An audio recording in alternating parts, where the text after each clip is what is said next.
My name is Henrik Nico. I'm the project manager for Coffee Stain Studios. We're currently working on Sanctum, a first-person tower defense game, where you take on the role as Sky, and your mission is to defend your hometown from the invading forces. Now let's take a look at our trailer. I'd just like to clarify that some of the assets you will see haven't yet been replaced by us.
Okay, all right. I'm Björn Marklund, and I'm one of the designers working on Sanctum, and I'm going to tell you a bit about our basic concept behind the game and how we approach gameplay design, story writing, and how we're programming in our project. First off, as Henrik previously said, Sanctum is a first-person tower defense, which means that we're trying to combine the basic elements of a tower defense with a first-person shooter. To accomplish this, we started out with distilling the two genres to their very most basic. The parts of a tower defense that we have decided to keep are mainly the construction of defensive buildings, the resource gathering, and also the enemy behavior. We've then added on top of this the iconic features of a basic first-person shooter, such as the shooting mechanics, the movement, and the linear story progression. When it comes to design and the gameplay for Sanctum, we've encountered many challenges. One of the main ones that we're facing is trying to make a tower defense viable from a first-person perspective. The mix between these two genres makes for many underlying design problems, such as the construction, the buildings obstructing the player view and mobility on the battlefield, which is kind of counterintuitive to a first-person shooter. There's also too much amounts of information that needs to be displayed for us to just be able to use a first-person HUD or graphical user interface. As you probably saw in the trailer, one way we're trying to solve the mobility and the visibility problem in our game is by having a really clean and open level design. And we're also allowing the player to traverse the map by jumping and running on top of the towers. We've also added specific buildings that are constructed just to simplify the player's movement, such as elevators, so that the player can get on top of the towers in the first place. As for the information problem, we can't really use a first-person shooter HUD because it would be really cluttered and bloated if we were to insert all the information necessary for tower defense into it. Instead, we're trying to integrate as much of the information as possible into the game world itself. For example, we are displaying the amount of resources available to the player and the amount of life left, and the level that you're on signs situated on the bridge area to minimize the HUD. When we're designing our gameplay mechanics, we're working alongside the graphic artists to make sure that both the function and look of our game seems cohesive. Since we have a very otherworldly look and concept art, we're trying to keep the gameplay mechanics otherworldly as well. Also, a real challenge has been working with the Unreal Engine, because it isn't really optimized for a tower defense type of game. There are many basic functionalities that prevent our kind of work, so we have to reshape the engine to fit our needs. We also have to make design decisions to compromise for the lacking functionality of the engine. Writing the story for the game has also been quite a challenge, because having a story in a tower defense in the first place might be a point of contention for some people. So many would deem it unnecessary for this type of genre, but we've decided to add one to our game anyway. The main purpose of a story is to add to the character and atmosphere of the game, and to give the player an additional motivation for playing other than just achieving a high score. We've got a linear story that unfolds as the player progresses through the game in a first-person shooter fashion, and the story runs parallel to the gameplay, since we don't want to interrupt the tower defense play with our story. The main method that we're using to convey the story is by voice acting conveyed through voice communication to the player, which is very similar to the style that Dead Space uses to tell its story. But we're also trying to integrate visual cues into the level design in order to bring the story into the game world itself.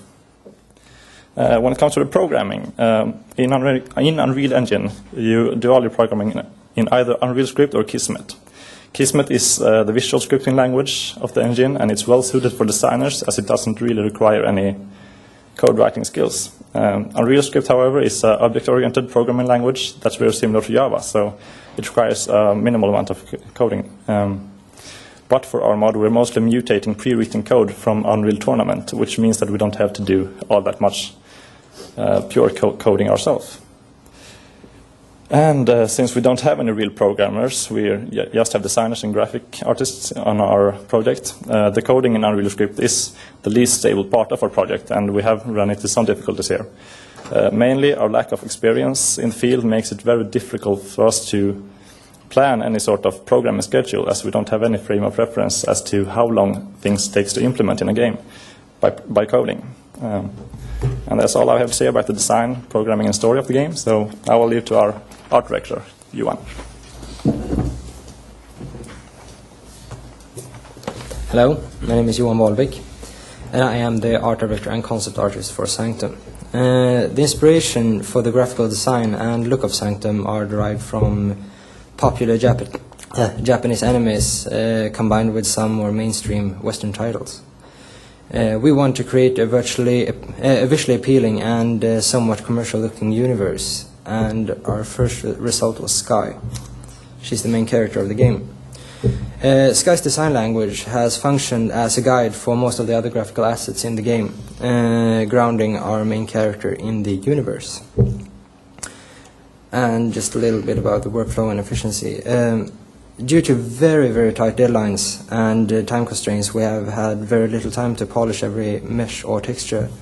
It is my job as an art director to say when a prop or a mesh is done enough so that we can constantly keep moving and implementing new features in the game or new graphical assets.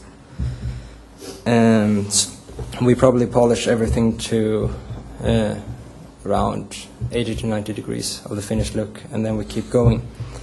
This might in some cases lower the detail and polish level of the individual aspects of the game, but it helps us to focus on creating a more cohesive looking style and create a unified image of the universe.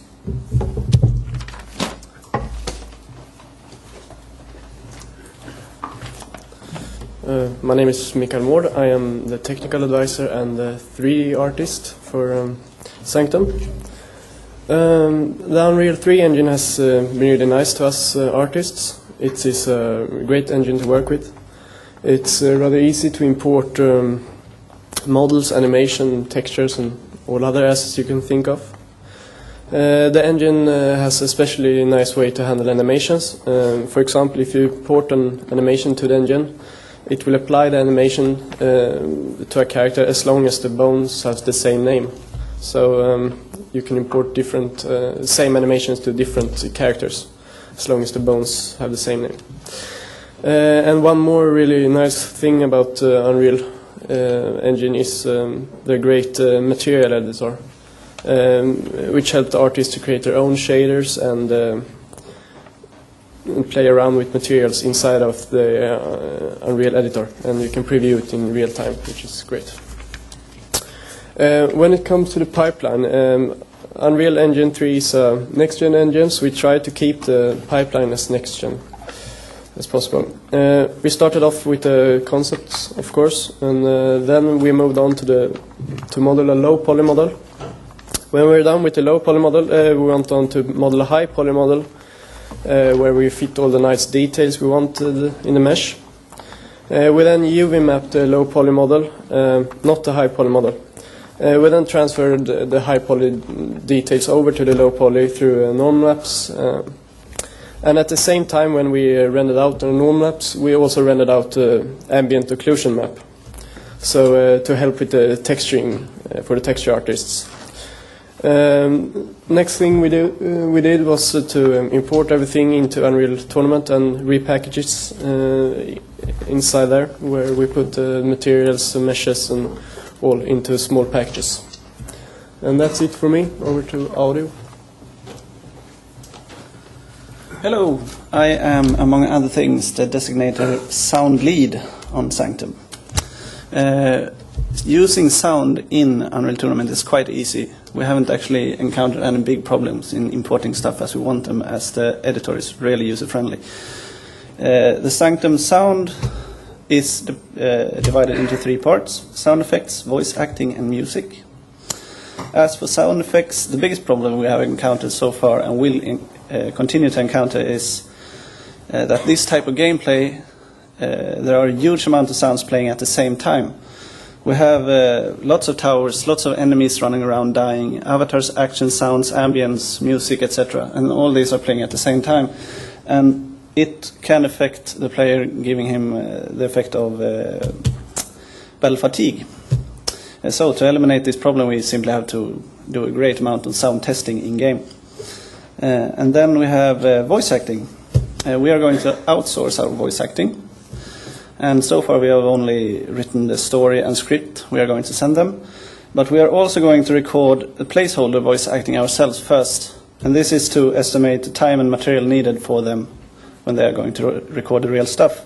And also so they can use these recordings as a guide when they are recording it. And for music, the only goal we have regarding the music is that we will try to make something a little bit more different, so to help the player remember and associate this game with the sound. And this is of course the goal with the whole sound picture we will give the players in Sanctum.